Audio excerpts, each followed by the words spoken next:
Hello friends. स्वागत है साथियों आप सभी का समाधान स्टडी परिवार में। फ्रेंड्स यहाँ हम सभी कॉम्पिटिटिव एग्जाम के लिए साइंस का सेशन करने वाले हैं।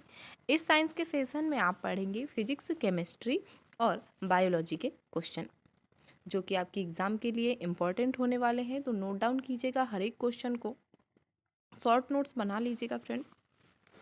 तो चलिए स्टार्ट करते हैं आज के इस महत्वपूर्ण सेशन को और अपनी तैयारी को देते हैं एक बेहतरीन मोड़। देखिए पहला क्वेश्चन है, उर्वरक है। उर्वरक क्या है? कार्बनिक पदार्थ है, अकार्बनिक लवण, ए बी दोनों, इनमें से कोई नहीं।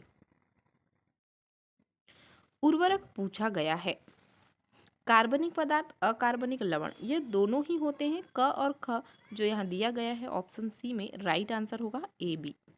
ठीक है, अगला क्वेश्चन देखेंगे। खरपतवार हटाने को कहते हैं जुताई, सिंचाई, निराई, कटाई। खरपतवार हटाने को निदाई करना या निराई करना कहते हैं। ऑप्शन सी इसका राइट आंसर होगा। अगला क्वेश्चन, अनाज का भंडारण किया जाता है जूट के बोरों में, धातु के मात्रों में, कोठियों में, एफसीआई गोदामों में, उपयुक्त सभी में। अनाज का भंडारण उपयुक्त सभी में किया जाता है। ऑप्शन ई राइट आंसर होगा। अगला क्वेश्चन, ग्रामीण क्षेत्रों में यात्रा करते समय कई क्षेत्रों में लाल रंग की मिट्टी देखते हैं। मिट्टी का ऐसा रंग होने का क्या कारण है? ह्यूमस की प्रचुरता, मैग्नीशियम की उपस्थिति, नाइट्रोजन की उपस्थिति, फेरिक ऑक्साइड की प्रचुरता।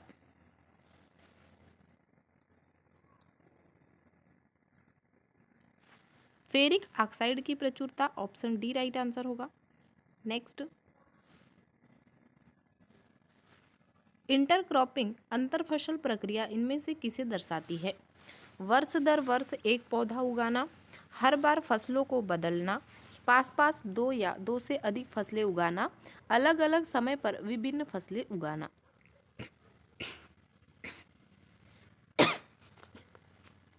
पास पास दो या दो से अधिक फसलें उगाना इंटरक्रॉपिंग या अंतर फसल प्रक्रिया को दर्शाती है। तो ऑप्शन सी में दिया गया है जो कि राइट आंसर होगा। अगला क्वेश्चन, भारत में चाय और कॉफी की फसल फसलों की किस श्रेणी में आती है? बागवानी फसलें, नकदी फसलें, खाद्य फसलें, वृक्षारोपण फसलें। चाय कॉफी की फसल जो है वृक्षारोपण फसलों के की श्रेणी के अंतर्गत आती है। ऑप्शन डी राइट आंसर होगा।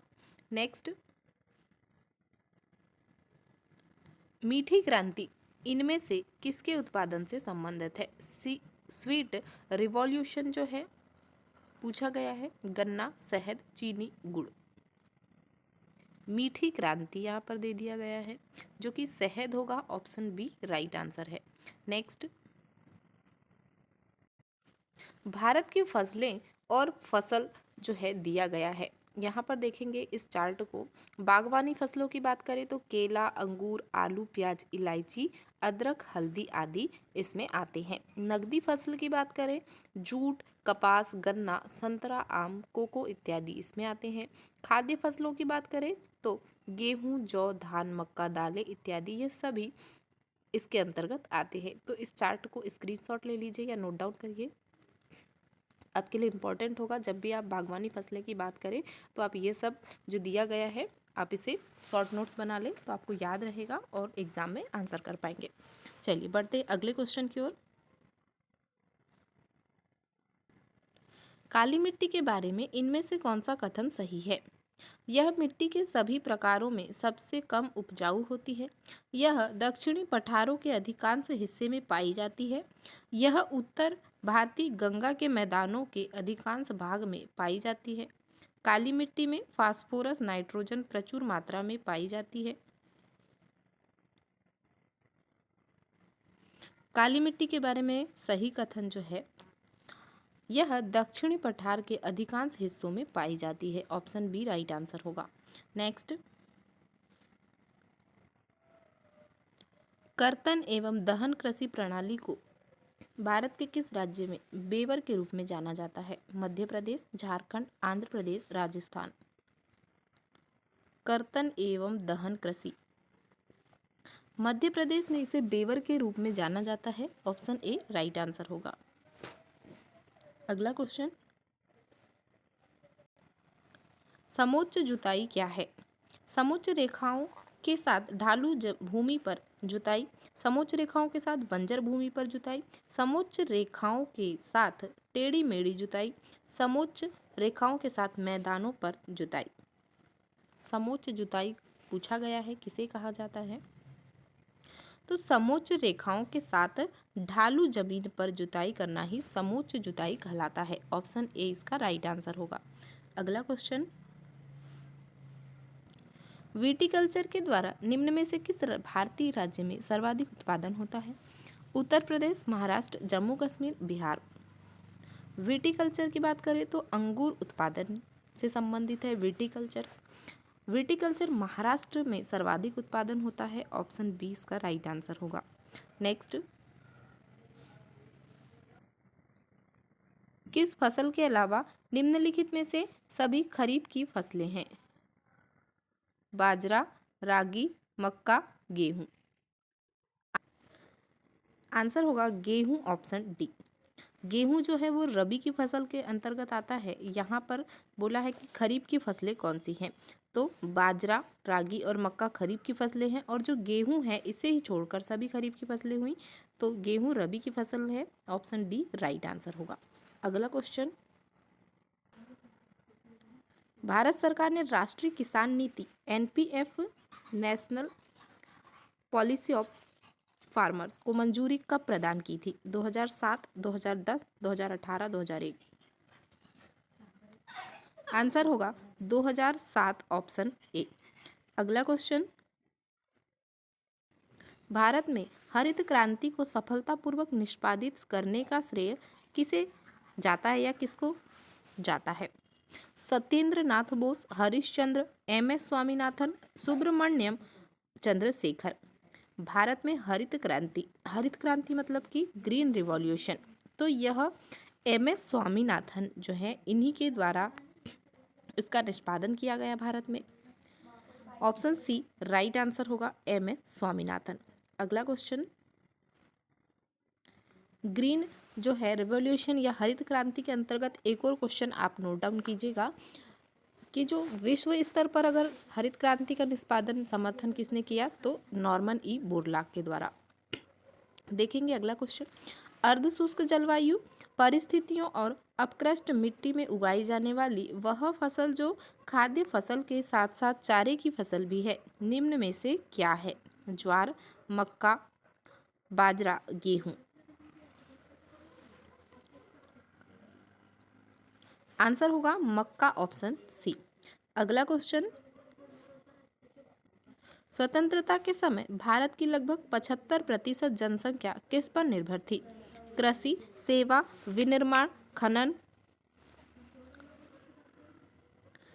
स्वतंत्रता 1947 की बात है, जब भारत की लगभग 75% जनसंख्या कृषि पर आधारित थी या निर्भर थी। ऑप्शन ए राइट आंसर होगा।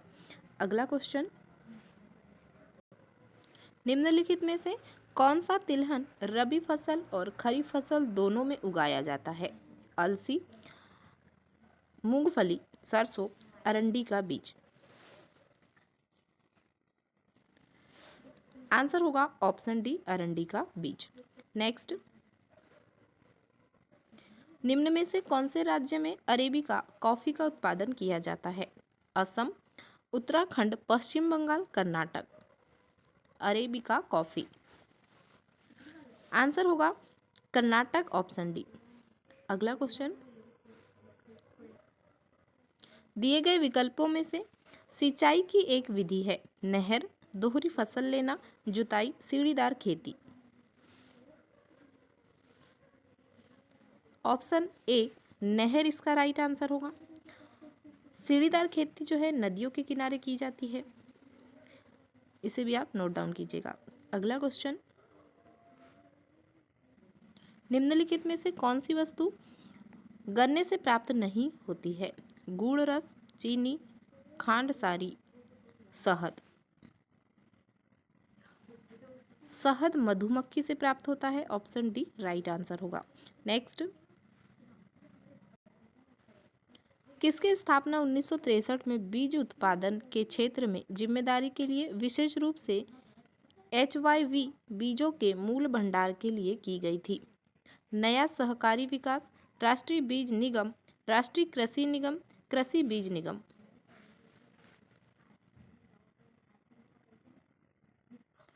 ऑप्शन बी राइट आंसर होगा, राष्ट्रीय बीज निगम। नेक्स्ट, निम्नलिखित में से कौन सा एक प्रमुख गेहूं उत्पादक राज्य नहीं है? पंजाब, उत्तर प्रदेश, गोवा, हरियाणा। आंसर होगा गोवा, ऑप्शन सी। अगला क्वेश्चन, निम्नलिखित में से कौन सा राज्य बांस ड्रिप सिंचाई तंत्र का उपयोग करता है? Sikkim, Meghalaya, Assam, Tripura. Meghalaya, option B right answer होगा। अगला क्वेश्चन, निम्नलिखित में से कौन सा भारत में ग्रीष्मकालीन फसल का मौसम है? रबी, जायद, खरीफ, वर्षा ऋतु। ऑप्शन बी जायद इसका राइट आंसर होगा। अप्रैल, मई, जून तक ये फसल जो है बोई जाती है। नेक्स्ट, इसका उपयोग बोरा, चटाई, रस्सी, सूतकालीन और अन्य कलाकृतियां बनाने में किया जाता है। यहाँ किस फसल की बात हो रही है? जूट, केला, ताड़, नारियल। आंसर होगा जूट, ऑप्शन ए। नेक्स्ट, कृषि में गाय के गोबर का उपयोग किसके रूप में किया जाता है? जैविक उर्वरक, अपशिष्ट पदार्थ, अजैविक उर्वरक, रासायनिक उर्वरक। गोबर खाद्य जो है यह जैविक उर्वरक के रूप में यूज किया जाता है। ऑप्शन ए राइट आंसर होगा। नेक्स्ट, निम्नलिखित में से किस जलवायु में आप रबर की फसल नहीं उगा सकते? उपोष्णकटिबंधीय जलवायु, उष्णकटिबंधीय जलवायु, भूमध्य रेखीय जलवायु, ध्रुवीय जलवायु। किस जलवायु में रबर की फसल नहीं उगा सकते? ध्रुवीय जलवायु, ऑप्शन डी। अगला क्वेश्चन, निम्नलिखित में से कौन एक खाद्य फसल है? जूट, रबड़, कपास, चावल। चावल एक खाद्य फसल है। आंसर होगा ऑप्शन डी। नेक्स्ट, निम्नलिखित में से किस कारण से खेती की काटो और जलाओ विधि अपनाई जाती है? मिट्टी की उर्वरता को कम करने के लिए, क्षेत्र को जल्दी से खाली करने के लिए, मिट्टी की उर्वरता को पुनः पूर्ति करने के लिए, प्रदूषण उत्पन्न करने के लिए। काटो और जलाओ, स्लैश एंड बर्न। मिट्टी की उर्वरता को पुनः पूर्ति करने के लिए यह विधि अपनाई जाती है। ऑप्शन सी इसका राइट आंसर होगा। आज का सेशन यहीं तक है फ्रेंड्स, तो सभी साथी सेशन को लाइक शेयर जरूर कर दीजिएगा और बने रहे समाधान स्टडी परिवार के साथ में। मिलते हैं अगले सेशन में। Thank you for watching.